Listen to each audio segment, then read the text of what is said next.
Hey guys, Dan here, aka Wolf, and today we're going to be exploring how Ellie of The Last of Us and Jordan of Intergalactic are connected and potentially bound by striking thematic parallels, while also offering something unique and different for them both. In addition, we'll be taking the deepest of dives into how Ellie's haunted path is reflected in the Tarot of the Moon card, with everything she suffered, lost, and fought for, potentially providing a glance of what might lie ahead for her in The Last of Us Part 3. After all, it is in the Feminine Trismigestus of the Moon that Ellie's Part 3 incarnation may come to surprise us. And as a celebration of you, the viewer, we will also review the winners of last episode's super secret special challenge, courtesy of Macho Nacho, home of the #1 burrito in the Blue Star system. In our last episode, we examined the connection between Jordan, her potential father figure, and the rest of the 5 Aces, as well as the character prototyping that may connect Tony Dalton's mastermind character to Bill in The Last of Us Part 1. We know that Jordan is a dangerous bounty hunter fearlessly pursuing her quarry to a forbidden planet controlled by religious fanatics, who very likely have found a way to cut their planet off from the rest of the galaxy. After all, no one has returned from Symperia in over 600 years, potentially making it seem like something of a Seraphite island on steroids. But who is Jordan pursuing, and why would she risk the threat of being trapped forever just to find him? Right away, this tells us that Jordan's pursuit isn't about the money. She is willing to risk it all, including never being able to escape an isolated planet just for a chance at answers, and likely her own form of justice, as she corners Colin Graves, one of her fellow 5 Aces, and someone with whom she clearly has a score to settle. This is something deeply personal to her, potentially echoing Ellie's own pursuit of Joel's killers. Ellie's laser focus and narrow-minded obsession could offer us some insight into Jordan's own headspace before she engages her thrusters and heads to the shattered moon, where her quarry is allegedly hiding. Could Jordan believe that Colin Graves, the ace at the furthest distance from the rest of the group, is responsible for the capture or death of her own father figure, Tony Dalton's yet unnamed mastermind character? The answer to that question could lie in another striking connection between Ellie and Jordan. Both women have a forearm sleeve tattoo on their right arm, but whereas Ellie has her trademark moth and fern, Jordan has the tentacles of an octopus or squid, reminding us of the Cephalophat card from The Last of Us Part 2. Could this symbolize the entanglement of rage and revenge that the Cephalophat card and countless squid and octopus symbols speckled throughout Part 2's environmental storytelling is constantly telegraphing to the subconscious of the player? After all, as the saying goes, should intermittent vengeance arm her red right hand to plague us? This line from Milton's Paradise Lost becomes even more chilling when we think about the blasphemous suggestion, hidden in plain sight, that Jordan's full name might suggest in context with her descent unto Symperia as the titular Heretic Prophet, which we plumbed the depths of 2 episodes ago in Intergalactic Secrets Revealed, which you can check out in the link above. It is also interesting that Ellie and Jordan have very similar physiques. In fact, their body styles are all but identical. And while it's absolutely fun to clobber enemies as Abby and of course as our original MVP Joel, there is something fascinating that happens when we control a character with the physique that Ellie and Jordan share. The Ellie Jordan body shape is subconsciously an everyman build, a scrawny and scrappy fighter who must use her wits as much as her tenacity to overcome often impossible situations or foes, even if Jordan and Ellie don't always win or come out on top. There is something deeply believable in them when we see them fall, when we see them rise, when we see them risk it all to fight for what matters most: heart, belonging, and family. Happy birthday, kiddo.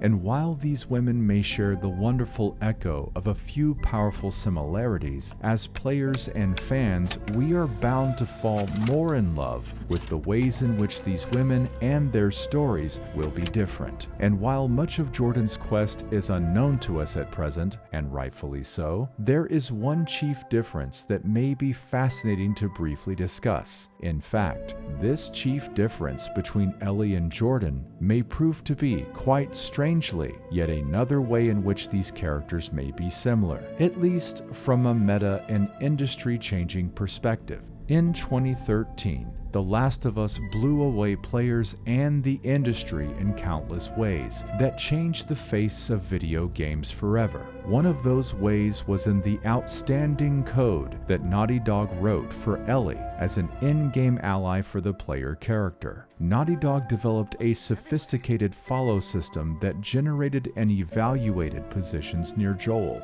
This allowed Ellie to saunter and move around naturally, checking her surroundings, reacting to environmental features, and generally behaving like a curious, independent human being, rather than rigidly rubber banding to a fixed spot behind the player. With Ellie's first incarnation, Naughty Dog essentially raised the standard for what a AAA video game companion should be. They proved that a companion could be constantly present without being a constant burden, and they paved the way for impressive AI companions by other developers in subsequent games to follow. Sure is foggy here. Through Ellie, Naughty Dog demonstrated how AI behavior, including small ambient movements and contextual reactions, could be the engine for emotional connection in a video game, making the relationship itself the central mechanic. However, when it comes to Intergalactic The Heretic Prophet, Neil Druckmann has shared that this game will explore isolation and loneliness. We can rest assured that this time there will be no impressive AI companion. Instead, we have been promised narrative goals that have only been rivaled by their gameplay ambitions and the deepest gameplay in Naughty Dog's history, forcing us to wonder how they might revolutionize the industry yet again, only this time in a solo player character's isolated and potentially lonely experience, perhaps connecting Jordan and Ellie in an opposite meta way that is just as paradoxical as Intergalactic's fascinating subtitle.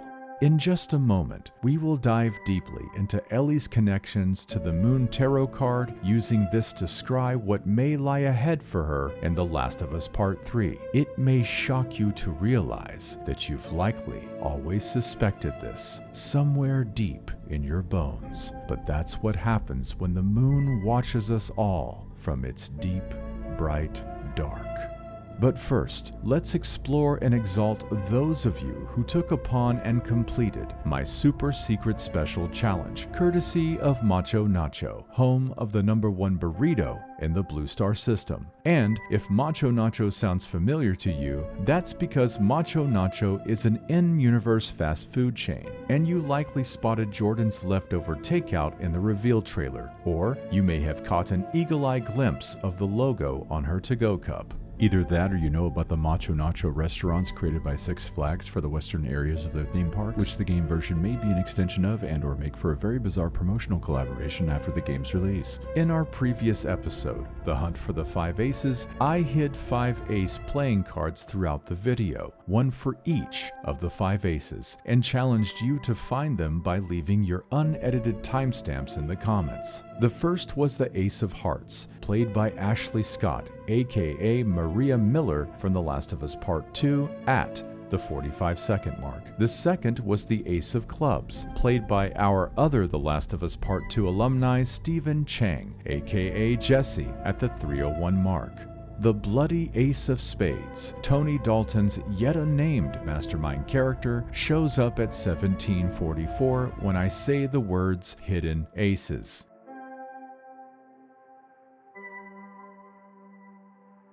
Jordan Amon herself shows up as the Ace of Stars at 1905, sharing the screen with her moon card twin, Ellie. And lastly, Colin Graves, played by Kumail Nanjiani, is revealed as the Ace of Diamonds and the final card in our contest at 2017, when I say from red herrings to hidden aces. And to those who successfully completed the challenge by snagging all 5 bounties, we celebrate and honor Matus Krastek and Bilal Ali for their efforts, with honorable mention to Apollo 3v3 for making the attempt but being ultimately tricked by a few of my red herrings, the first of which was the Colin Graves Jack of Hearts at 1057, shown when I first say the phrase red herring in my analysis. I also included Tony Dalton's Mastermind as the King of Spades at 1341, and while never intended as a red herring per se, the episode kicks off with Ellie as the Queen of Spades, for no greater reason than she will always be the Queen.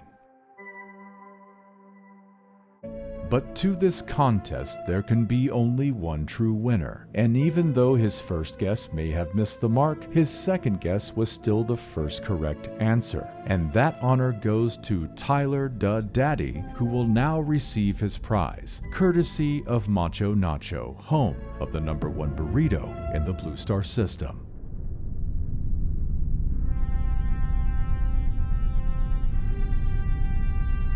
Oh my God, what a big burrito.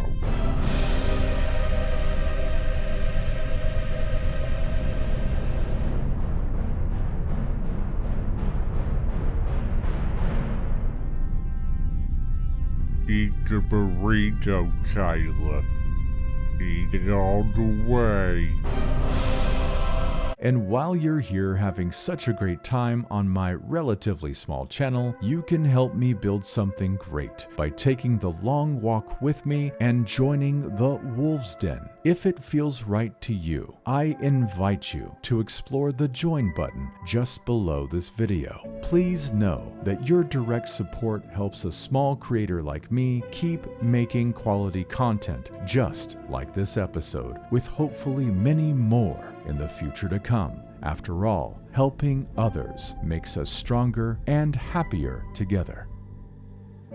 As we return our gaze to the stars and to the potential fate written in them for Ellie, it should come as no surprise that I drew the moon card for her during my September 7th Blood Moon playthrough of Ellie's Seattle Day 1, a session that concluded with Ellie climbing into the Apollo Lunar Command Module during her birthday flashback.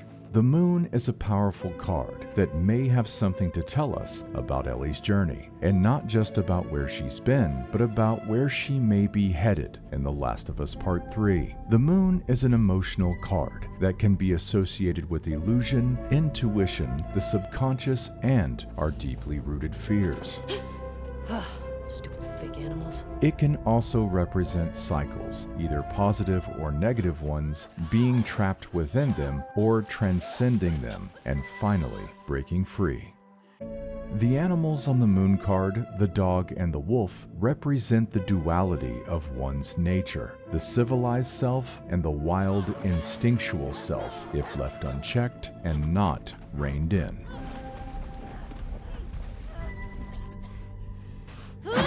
The crayfish emerging from the water signifies the subconscious mind and the process of one's consciousness unfolding. Together they symbolize how one's rational and irrational sides are influenced by the mysterious forces of our own subconscious, inclusive of our traumas that can be buried deep within. And this interpretation resonates with the core of Ellie's experience, specifically her constant struggle between indulging her darker nature, being trapped in a cycle of violence, as well as her wrestling with hope and disillusionment. Illusion and deception are major themes that could be interpreted as being connected to Joel's lie about the fireflies and his lie about there being many more immune other than Ellie. She is forced to live with the illusion of having no purpose for her survival, which fundamentally shapes her relationships and her actions in Part 2, especially in the wake of losing Joel. The moon can often represent things being hidden or not quite what they seem, reflecting the emotional distance and deception in her relationship with Joel after the truth comes out. Ellie's journey is deeply driven by extreme trauma that has warped her subconscious and her intuition, specifically in her unyielding pursuit of vengeance in Part 2. The moon governs the subconscious, representing the deep-seated guilt, trauma, and fear she carries, her survivor's guilt over Riley, the trauma of losing and witnessing Joel's brutal death, and her guilt over not getting a choice in the vaccine decision. These unresolved emotions are what propel her on her violent quest, as she seeks a way to make the loss and brutality have some form of meaning. When we wrestle with our inner natures and with our past trauma, there can also be a level of self-deception at play, which Ellie clearly wrestles with in her struggle to justify all the lives she takes in Seattle, even those who have no connection to the actions of the small group of ex-Fireflies that killed Joel. When Jesse asks Ellie if she's worried about the WLF retaliating by bringing harm to their loved ones back home in Jackson, Ellie is quick to shift the blame, showing us that during the Seattle portions of the game at least, Ellie is still wrestling with self-deception about what she's done, the potentially innocent blood on her own hands, and a complete denial that her own loved ones back at Jackson could suffer as a consequence. Most importantly, the moon card also represents a path through darkness, like moonlight beaming down to guide our way through our own Negrito. This card often depicts two towers and a winding path leading to a dark, uncertain future, a perfect metaphor for the haunting world in which Ellie finds herself, both her outer world and her inner one. Ellie constantly travels through physical and emotional darkness, driven by a flicker of hope, like a moth drawn to light, while running the risk of being consumed by her own downward spiral, like a moth flying directly into flame. The moth in her tattoo is often seen as a symbol of seeking hope in the darkness and breaking free of her destructive cycle, which mirrors the core struggle of the moon card. When we think of this card being drawn for Ellie, it is difficult not to also associate her with the Feminine Trismigestus of the moon, specifically the triple goddess phases of Maiden, Mother, and Crone, especially since she has already fulfilled two of these phases and stands potentially poised to fulfill the final phase in Part 3. The terms Maiden, Mother, and Crone represent a symbolic triple goddess archetype in many neo-pagan traditions, symbolizing the three phases of a woman's life: youth, adulthood, and old age.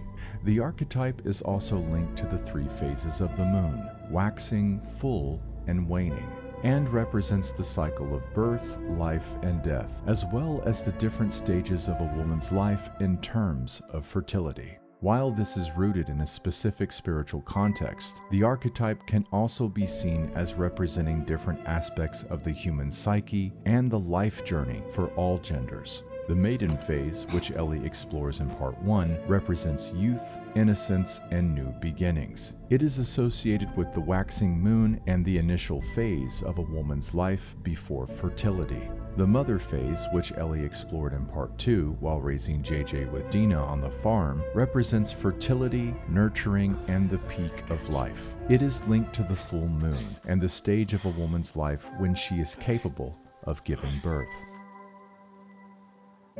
The final stage, the Crone, represents wisdom, experience, and the end of the life cycle. It is associated with the waning moon and the post-childbearing years of life, which can be a time of passing down knowledge or completing the hero's journey via the elder's sacrifice so that the world may inherit her boon. If Ellie begins Part 3 as a grizzled, middle-aged version of herself, finding herself becoming something of a Joel-like character, this could represent her Crone stage as a mirror opposite to the maiden form in which she began this journey and her quest for knowledge and experience. Will Ellie be the one taking a young kid under her charge, perhaps on a journey across the country with parallels to her and Joel's original adventure? Will this young ward make Ellie laugh again, which may begin to resurrect the pluck and high spirits of her younger self? And will it be through this bond that Ellie rediscovers her purpose, whether that purpose is to live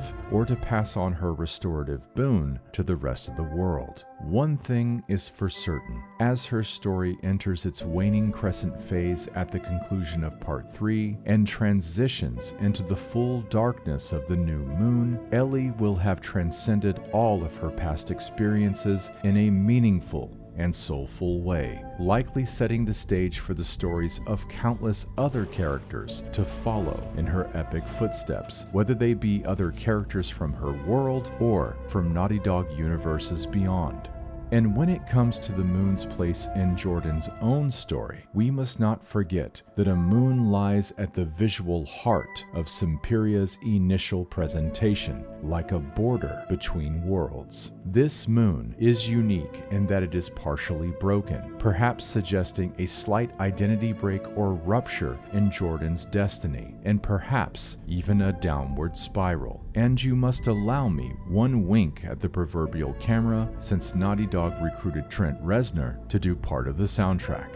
Not only does this moon's fractured pattern make it unique in appearance, but it also adopts the ancient image of the spiral, believed to be one of the first symbols ever created by humankind. The spiral is an ancient icon with multiple meanings, commonly representing growth, transformation, and life's journey through its cycles of birth, death, and rebirth. It also symbolizes spiritual evolution, the journey toward enlightenment, and the connection between the individual and the cosmos, or the divine. We must not forget that, among many other interesting meanings, Jordan's surname Mun is also an ancient word for moon, giving us cause to wonder how the moon of Symperia may be tied to the mysteries of its planet and to Jordan's greater quest that will surely be an inner journey as much as it will be an outer exploration. And just like the Moon Tarot card, the moon itself often represents truths hidden from the self or from the greater public, as has been depicted in countless stories across time, inclusive of our most occult and alchemical ones.